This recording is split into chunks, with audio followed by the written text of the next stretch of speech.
शुरू होती है और हमें एक शाही स्कूल दिखाया जाता है जहाँ सभी बच्चे अपनी वसंत परीक्षा की रैंकिंग देख रहे हैं। वे देखते हैं कि एक लड़की सबसे ऊपर है जिसका नाम सैंग हुईजू है और वो जो जू का घराने से है। फिर हम एक लड़के को देखते हैं जो दूसरे स्थान पर आने की वजह से बहुत गुस्सा है। तभी हमारी नायिका वहाँ पहुँचती है, उसका नाम हुयाजू है और वो उस लड़के से कहने लगती है कि वो फिर से हार गया। हुया जो कहती है कि वो बहुत ज्यादा बोलता है और उसे अपना मुंह बंद रखना चाहिए क्योंकि वो हर बार हार जाता है। उस लड़के का नाम मासाक है जो कहता है कि तुम तो शाही परिवार से भी नहीं हो, इसलिए तुम्हें इतना ज्यादा नहीं बोलना चाहिए। लेकिन हु उसे पलटकर जवाब देती है, उसे चुप रहने को कहती है और फिर वहाँ से चली जाती है। अगले दृश्य में हम उसे प्रिंसिपल के दफ्तर में देखते हैं। यहाँ प्रिंसिपल इशारों इशारों में उसे अवैध संतान कह रहे होते हैं। ये सुनकर हुईजू थोड़ी उदास नजर आती है। फिर वो बाहर आ जाती है। अब हम वर्तमान समय में पहुंचते हैं जहां हम उसे एक दफ्तर में देखते हैं। यहाँ वो सभी पर गुस्सा कर रही है क्योंकि उसकी कंपनी की बिक्री लगातार गिर रही है। हुया जो कहती है कि उन्हें कुछ ना कुछ तो करना ही पड़ेगा। फिर वो सभी से कहती है कि उन्हें कुछ लेख लिखने होंगे। तभी उसकी सेक्रेटरी दोही वहाँ आती है और बताती है कि आज उन्हें एक जन्मदिन की पार्टी में शामिल होना है। हुया जो सभी से कहती है कि उन्हें एक ऐसी हेडलाइन सोचनी होगी जो सचमुच बहुत असरदार हो।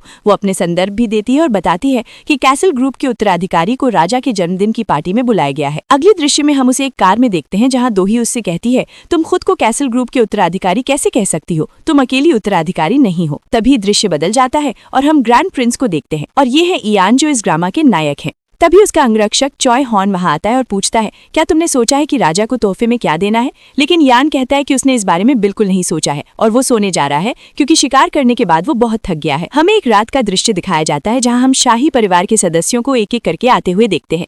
इसी बीच हम सैंग कुओ को भी वहां आते हुए देखते हैं। वो बेहद खूबसूरत लग रही है। उसके अपने लोग ही उसकी तस्वीरें खींच रहे हैं। दूसरी तरफ उसकी टीम उसकी तस्वीरों को वायरल कर रही है। वो जो कुछ भी पहन रही है वो बार बार बिक जा रहा है और बार बार स्टॉक से बाहर हो जा रहा है। इसी बीच हम देखते हैं कि पार्टी पूरे जोर शोर से चल रही है और शाही परिवार के सभी सदस्य मौजूद हैं।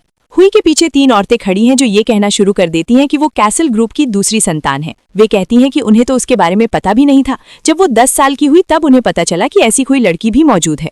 उसकी परवरिश एक रखेल ने की थी और जब वो 10 साल की हुई तो उसे चेयरमैन सॉन्ग के साथ रहने के लिए भेज दिया गया।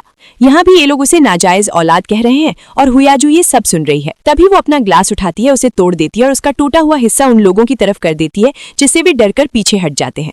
जैसे ही वो वहाँ से जाने लगती है एक लड़का आता है और उसे रोक लेता है, लेकिन हुई उससे कहती है कि वो उसे जाने दे। लड़का कहता है कि उसे कम से कम थोड़ी बहुत इज्जत तो देनी चाहिए क्योंकि वो उसका भाई है। उसका नाम तेजू है, वो उसका बड़ा भाई है।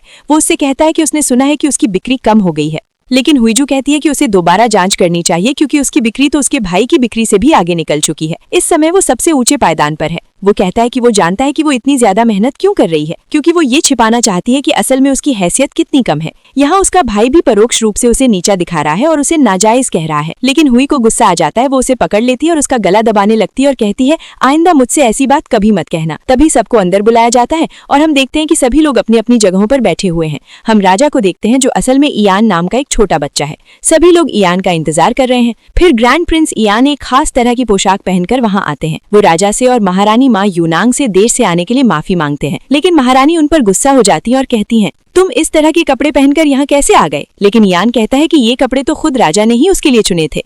फिर भी महारानी चुप नहीं होती हैं। वो लगातार इयान से कड़वी बातें कहती रहती हैं। इस पर इयान कहता है कि वे इस बारे में बाद में बात करेंगे और वो अपनी जगह पर जाकर बैठ जाता है। राजा इयान के जन्मदिन का जश्न शुरू हो जाता है। अगले सीन में हम राजा को अपने जन्मदिन की इच्छा लिखते हुए देखते हैं। वे लिखते हैं कि सभी लोग अच्छे से रहें और उनकी माँ और चाचा खुश रहें। इसके बाद ये चिट्ठी इयान के पास लाई जाती है और एक रस्म निभाई जाती है। उस इच्छा को जलाया जा रहा है। यहाँ हुईजू प्रिंस इयान को देख रही है। अगले सीन में हम उसे पार्टी में देखते हैं और वहाँ एक आदमी आता है जिसे सब लोग प्रधानमंत्री मिनजान कह रहे हैं। जैसे ही वो हुईजू को देखता है वो उसके पास आता है और हमें पता चलता है कि वे दोनों पहले से एक दूसरे को जानते हैं। वो हुई को पिंक रंग के कपड़े पहनने पर चिढ़ा रही है। वो अपने कपड़ों की तरफ देखता है और कहता है कि महल में इस रंग की इजाजत नहीं है, लेकिन हुई कहती है कि उसे कोई फर्क नहीं पड़ता। क्या मैं कोई कानून तोड़ रही हूँ? नहीं, लेकिन तुम्हें फिर भी सावधान रहना चाहिए क्योंकि यहाँ के लोग तुम्हारे बारे में तरह तरह की बातें बनाना शुरू कर देंगे। लेकिन वो कहती है कि उसे बिल्कुल भी फर्क नहीं पड़ता क्योंकि सभी लोग पहले से ही जानते हैं कि वो कौन है। वो कैसल ग्रुप की वारिस है और साथ ही एक नाजायज औलाद भी। लेकिन मिन उससे इस बारे में चुप रहने को कहती है। फिर प्रिंस इयान का बॉडीगार्ड चोए हियोन मिन को बुलाने आता है। अगले सीन में हम मिन को प्रिंस के पास पहुंचते हुए देखते हैं। मिन कहती है, तुम्हें किसी को बिना बताए इस तरह बाहर नहीं आना चाहिए। क्यों? क्या तुम्हें लगता है कि यहाँ कोई मुझे मार देगा? नहीं, मुझे इस बात की चिंता नहीं है। मुझे तुम्हारे बॉडीगार्ड चोई की चिंता है जो बहुत ज्यादा स्ट्रेस लेता है। जब तुम गायब हो गए थे तो वो दौड़ता हुआ मेरे पास आया था। प्रिंस यान पूछता है कि मिन शादी क्यों कर रही है क्योंकि यहाँ ज्यादातर लड़कियां उसे ही देख रही थीं। खैर, शायद आधे से ज्यादा तो मुझे ही देख रही थीं असल में।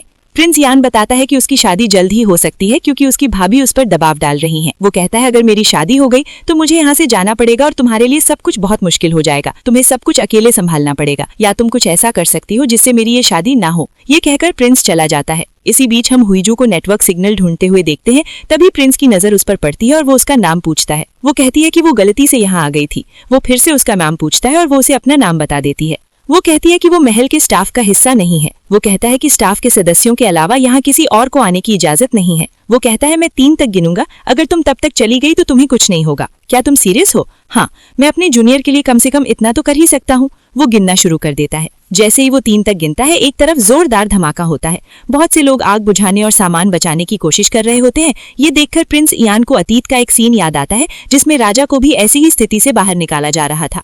फिर और लोग आते हैं और रानी भी आती है और आते ही उसे जोरदार थप्पड़ मारती है। ऐसा लगता है जैसे राजा इयान की मौत हो गई है और इसके लिए वही जिम्मेदार है। लेकिन तभी राजा एक तरफ से सामने आ जाता है। हम देखते हैं कि हुई ये सब अपनी आंखों से देख रही है। अगले सीन में हम किसी को दूसरे आदमी से ये कहते हुए सुनते हैं कि उन्हें प्रेस को कंट्रोल में रखना होगा। वो कहता है 30 साल पहले भी ऐसी ही आग लगी थी और उसमें पिछले राजा की मौत हो गई थी। इस बार फिर से आग लग गई, ऐसा दोबारा नहीं होना चाहिए। दूसरी तरफ हम हुईजू को अपनी सेक्रेटरी के पास जाते हुए देखते हैं, जहां वो बताती है कि अंदर एक घटना हो गई है और आग लग गई है। यहाँ उसकी सेक्रेटरी हुईजू के बजाय ग्रैंड प्रिंस के बारे में चिंता करने लगती है। हुईजू पूछती है क्या तुम उसकी फैन हो? सेक्रेटरी कोई जवाब नहीं देती। अगले सीन में हम उन दोनों को एक कार में देखते हैं। दोहिर कहती है प्रिंस यान भी रॉयल अकेडमी गए थे, है ना? क्या वो तुम्हें तंग करते थे, इसीलिए तुम उनसे नफरत करती हो? हुईजू जवाब देती है क्या तुम्हें लगता है कि कोई मुझे तंग कर सकता है? तुम सही हो, तो फिर तुम उनसे नफरत क्यों करती हो? क्योंकि वो बहुत बुरे हैं। और हमें एक अतीत का सीन दिखाया जाता है जहां हुईजू को चुपके से तीरंदाजी का अभ्यास करते हुए देखा जाता है।